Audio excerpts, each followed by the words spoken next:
എലപ്പുള്ളി മദ്യനിർമ്മാണശാല സ്ഥാപിക്കാനുള്ള നീക്കം നിയമസഭയിൽ ഉന്നയിക്കുന്നു പ്രതിപക്ഷം. മദ്യനയം എങ്ങനെ മാറി എന്ന് തിരുവഞ്ചൂർ രാധാകൃഷ്ണൻ എം.എൽ.എ ചോദിച്ചു. കേരളത്തിലെ ജനങ്ങളെ കുടിപ്പിച്ച് കൊല്ലാൻ അല്ലെങ്കിൽ കുടിപ്പിച്ച് നശിപ്പിക്കാൻ സർക്കാർ വഴിവിട്ടുന്നുവെന്നും വിമർശനമുണ്ട്. ഇനി മേലാൽ ഇത് അനുവദിക്കുകയല്ല എന്ന് പറഞ്ഞ സംസ്ഥാനത്താണ്. ആ സംസ്ഥാനത്ത് 25 കൊല്ലക്കാലത്തെ പാരമ്പര്യം നിങ്ങൾ തകർത്തുകൊണ്ടാണ് നിങ്ങൾ ഈ ചെയ്തിട്ടുള്ള പ്രവർത്തനം യഥാർത്ഥത്തിൽ കേരളത്തിലെ ജനങ്ങളെ കുടിച്ചു നശിക്കുന്നതിന് വേണ്ടിയുള്ള വഴിവെട്ടുകയാണ്. ശ്രീജിത്ത് വിവരങ്ങളുമായി ചേരുന്നുണ്ട്. ശ്രീജിത്ത്, എല്ലാത്തിനും മറുപടി സഭയിൽ പറയാമോ എന്നുള്ളതായിരുന്നു എം.പി. രാജേഷ് ആവർത്തിച്ച് പറഞ്ഞുകൊണ്ടിരിക്കുന്നത്. എപ്പോഴാകും ഇതിനൊക്കെയുള്ള മറുപടി എക്സൈസ് മന്ത്രി സഭയിൽ നൽകുക? ശ്രീജിത്ത്. ഹാഷ്മി, മദ്യവർജനമെന്ന് പ്രകടന പത്രികയിൽ നയം പറയുന്ന ഇടതുപക്ഷം ജനങ്ങളെ കുടിപ്പിച്ച് കിടത്താനുള്ള ശ്രമമാണ് നടത്തുന്നത് ചൂണ്ടിക്കാണിച്ചുകൊണ്ടാണ് പ്രതിപക്ഷത്ത് നിന്ന് തിരുവഞ്ചൂർ രാധാകൃഷ്ണൻ സർക്കാരിനെതിരെ ബ്രൂവറി വിഷയത്തിൽ ആദ്യമായി ആഞ്ഞടിച്ചത്.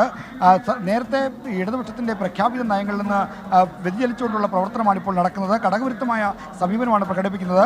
ബ്രൂവറി അനുമതി നൽകിയത് അഴിമതി തന്നെയാണ് എന്നും തിരുവഞ്ചൂർ ആരോപിച്ചു. ഇങ്ങനെയാണ് ഈ നയംമാറ്റം ഉണ്ടായത് എന്ന കാര്യം ജനങ്ങൾക്കറിയണം. അതുകൊണ്ട് ഒയാസിസ് കമ്പനി തന്നെയാണ് പലപ്പോഴും ഈ സർക്കാരിൻ്റെ ഉത്തരവിലെ പല വാചകങ്ങളും എഴുതി കൊടുത്തതെന്നും അദ്ദേഹം പരിഹസിച്ചു.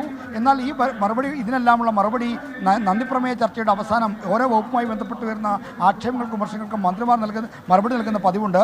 ആ മറുപടിയിൽ എക്സൈസ് മന്ത്രി എം.പി. രാജേഷ് നൽകുമെന്നാണ് മനസ്സിലാക്കേണ്ടത്. എന്നാൽ എം.പി. രാജേഷ് ഇന്ന് സഭയിലില്ല. അദ്ദേഹത്തിൻ്റെ ജില്ലയിൽ CPIM ജില്ലാ സമ്മേളനം ആരംഭിച്ചിരിക്കുകയാണ്. അതുകൊണ്ട് തന്നെ അദ്ദേഹത്തിൻ്റെ സാന്നിധ്യ സഭയിലില്ല എന്നാണ് ഇപ്പോൾ മനസ്സിലാക്കാൻ കഴിയുന്നത്. ഒരുപക്ഷേ മൂന്നാം ദിവസം, അതായത് മറ്റന്നാളാണ് നന്ദിപ്രമേയ ചർച്ച സമാപിക്കുകയും മന്ത്രിമാരുടെയും മുഖ്യമന്ത്രിയുടെയും മറുപടി ഉണ്ടാക്കി നടക്കുന്നത്. അന്ന് അദ്ദേഹം ഈ മറുപടിയിൽ ജോയിൻ ചെയ്ത് മറുപടി നൽകുമെന്നാണ്, ഈ സഭയിൽ ജോയിൻ ചെയ്ത് മറുപടി നൽകുമെന്നാണ് പ്രതീക്ഷിക്കുന്നത്. വിവരങ്ങൾ നൽകിയത്. ഈ പറയുന്ന എലപ്പുള്ളിയിലെ ബ്രൂവറി നിർമ്മാണവുമായി ബന്ധപ്പെട്ട അതിശക്തമായ വിമർശനങ്ങൾ പ്രതിപക്ഷം സഭയിൽ ഉന്നയിക്കുകയാണ്.